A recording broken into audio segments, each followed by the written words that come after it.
नमस्कार विद्यार्थी मित्रांनो, आज आपण RBI म्हणजे काय, रिझर्व्ह बँक ऑफ इंडिया, भारतीय रिझर्व्ह बँक या बँकेचा आपण अभ्यास करणार आहोत.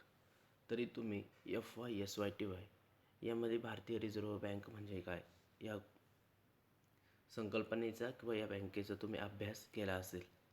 तर भारतीय वित्त व्यवस्थेचे नियंत्रण घडवून आणण्याच्या उद्देशाने काही यंत्रणा निर्माण करण्यात आल्या आहेत.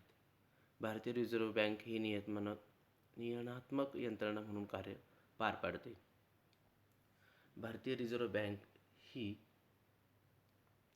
ज्या नॅशनलाइज बँका आहेत, म्हणजेच कोणत्या, ज्या 1980 व 1969ला 14 बँका व 1980ला 6 बँका अशा ज्या नॅशनलाइज बँका आहेत त्यांच्यावरती देखरेख करण्याचं काम ही रिझर्व्ह बँक ऑफ इंडिया करत असते.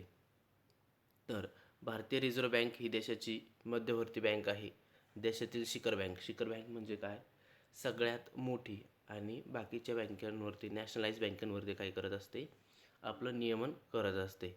भारतीय रिझर्व्ह बँक कायदा 1934 म्हणजेच ॲक्ट हा 1934 आहे आणि त्याची स्थापना आहे 1935 आहे. ही पहिली बँक आहे, त्याचे ॲक्ट अगोदर आहे आणि त्यानंतर 1935 त्याची स्थापना आहे. त्याचा कायदा 1949 आहे. नवव्य भारतीय रिझर्व्ह बँकेला एकूण बँक प्रणालीच्या देखरेखीचे आणि नियंत्रणाचे अधिकार बल करण्यात आलेले आहे. त्यानंतर भारतीय रिझर्व्ह बँकेची नियामक भूमिका आणि नाणे बाजारामधील RBI भूमिका. त्यामधील बघूया. भारतीय रिझर्व्ह बँकेची नियामक म्हणून भूमिका. आता बँकेंवर देखरेख करणे.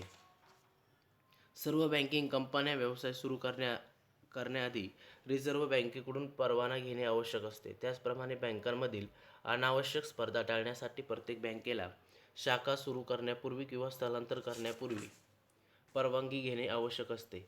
बँकांच्या स्थापनेवर आणि कामकाजावर नियंत्रण ठेवण्यासाठी भारतीय रिझर्व्ह बँक अत्यंत महत्त्वाची भूमिका बजावते. 2. बँकिंग व्यवसायाचे नियमन. रिझर्व्ह बँक ही बँकांची बँक म्हणून कार्य करते. रिझर्व्ह बँक इतर बँकांचा अंतिम त्राता म्हणजेच आधार म्हणून काम करते. बँकांना अडचणीच्या वेळी वित्तीय सहाय्य देण्याचे काम रिझर्व्ह बँक करते. तसेच ही बँक अनुसूचित बँकांवर नियंत्रण ठेवते. सभासद बँकांच्या पतविषयक धोरणांचे नियंत्रण करणे हेही रिझर्व्ह बँकेचे महत्त्वाचे कार्य आहे. 3. पतनियंत्रण. पतनियंत्रणाचे कार्य हे भारतीय रिझर्व्ह बँकेच्या अत्यंत महत्त्वाच्या कार्यापैकी एक कार्य आहे. रिझर्व्ह बँक ही मध्यवर्ती बँक असल्याने सभासद बँकांकडून करण्यात येणाऱ्या पतनिर्मितीवर नियंत्रण ठेवण्यामध्ये या बँकेची अत्यंत महत्त्वाची भूमिका आहे. अर्थव्यवस्थेत पैशाचा पुरवठा आवश्यकतेपेक्षा जास्त किंवा कमी होणार नाही याकडे लक्ष द्यावे लागते. त्यामध्ये बँक दर म्हणजेच बँक रेट किंवा त्यातील बदल, खुल्या बाजारातील रोख्यांची खरेदी विक्री, रोख राखीव निधी प्रमाण म्हणजेच कॅश रिझर्व्ह रेशो आणि स्टॅट्युटरी लिक्विड रेशो, निधींचे प्रमाण, कर्ज व तारण यातील फरक, आदेशाद्वारे नियंत्रण यासारख्या पतनियंत्रणाच्या साधनाच्या आधारे पतनियंत्रण केले जाते. 4. व्याजदर निश्चिती. भारतीय रिझर्व्ह बँक बँकांचे व्याजदर निश्चित करून व्याजदर नियंत्रणात महत्त्वाची भूमिका बजावते. त्या दृष्टीने भारतीय रिझर्व्ह बँक इतर बँकांना व्याजाचे दर, कर्ज मर्यादा, गुंतवणूक मर्यादा आणि इतर बाबींमध्ये मार्गदर्शन करून बँकांच्या कार्यांवर नियंत्रण ठेवते. क्रमांक 5. तपासणी किंवा चौकशी. भारतीय रिझर्व्ह बँक देशात कार्यरत असणाऱ्या बँकांच्या कार्यावर, कामकाजावर नियंत्रण ठेवण्याच्या दृष्टीने जनहितार्थ तसेच एकूणच बँकिंग प्रणालीच्या हितासाठी वेळोवेळी तपासणी आणि चौकशी करून व्यवसायाच्या नियमनात महत्त्वाची भूमिका बजावते. बँकांचे कामकाज नियमानुसार चालले आहे की नाही, बँकांची परिस्थिती कशी आहे यासाठी ही बँक ठराविक कालावधीनंतर बँकांची तपासणी करते, बँकांचे हिशोब मागविते तसेच इतर माहितीची मागणी करते. त्यानंतर क्रमांक 6. मार्गदर्शक सूचना. बँकांचे कामकाज सुरळीत चालावे तसेच या बँकांना काही अडचणी आल्यास भारतीय रिझर्व्ह बँक त्यांना वेळोवेळी मार्गदर्शन किंवा सूचना देते. यामध्ये रिझर्व्ह बँकेने घालून दिलेल्या नियम किंवा भांडवल पर्याप्तता, जिंदगीचे वर्गीकरण, उत्पन्न व्यवस्थापन, दर्जा, कार्यक्षमता, तरलता म्हणजेच लिक्विडिटी आणि काळजी इत्यादी संदर्भात आंतरराष्ट्रीय मानांकनाचे पालन करण्यासंदर्भात सूचना देण्याचे महत्त्वाचे कार्य ही बँक करते. आणि लास्ट, राखीव निधीवर नियंत्रण. रोख दायित्व निधी हे रिझर्व्ह बँकेकडे पतपुरवठ्यावर नियंत्रण ठेवण्याचे महत्त्वाचे साधन आहे.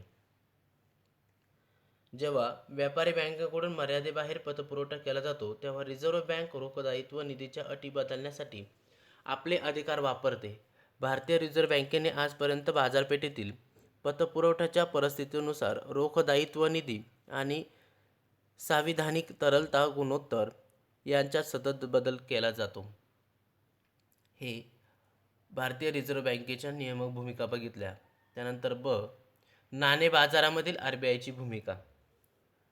रिझर्व्ह बँक ऑफ इंडियाने 1952 आणि 1970 विधेयक बाजारपेठ योजना सुरू करून नाणे बाजारात सुधारणांची सुरुवात केली, परंतु बिलांच्या सवलतीत कोणताही महत्त्वपूर्ण विकास झाला नाही. रिझर्व्ह बँक ऑफ इंडियाने 1987 नंतर नाणे बाजाराच्या विकासासाठी पुढील पावले उचलली. त्यामध्ये फर्स्ट आहे सहभागींची संख्या वाढवणे.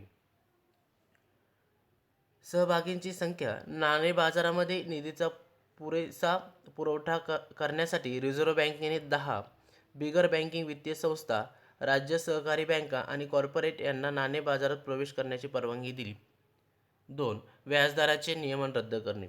रिझर्व्ह बँक ऑफ इंडियाने कॉल मनी रेट्स, व्यापारी बँकांचे पुनर्सवलत दर आणि जोखीममुक्त अंतर, बँकेच्या सहभागाच्या दाखल्यावरील दर आणि बिल बाजारास चालना देण्यासाठी बिल सवलतीच्या दरात कमी केलेली मर्यादा हटवली.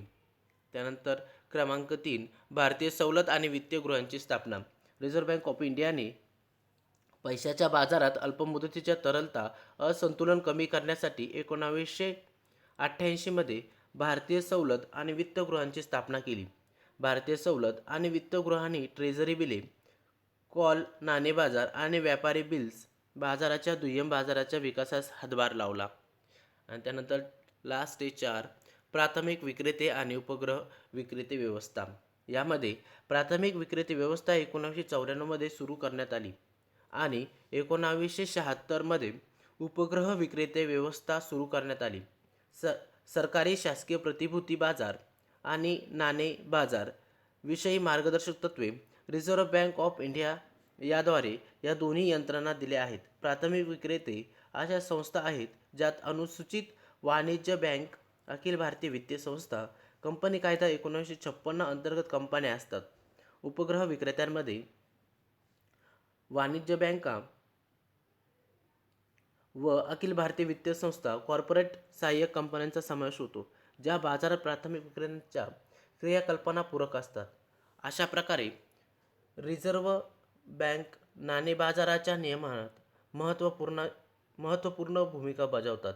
1987 नंतर या साधनांना रिझर्व्ह बँकेने वैविध्यपूर्ण केले आणि नाणे बाजाराच्या संस्थात्मक विकासास हातभार लावला. Open market operations, wash reserve bank ratio इत्यादी सारख्या आर्थिक आणि पत साधनांद्वारे ते पैशाच्या बाजारात पैसा आणि पत नियंत्रण करत असते. अशा प्रकारे आपण आजच्या लेक्चर्समध्ये RBIची माहिती बघितली. पुढील लेक्चर्समध्ये आपण सेबी म्हणजे काय आणि सेबीची पूर्ण संकल्पना बघणार आहोत.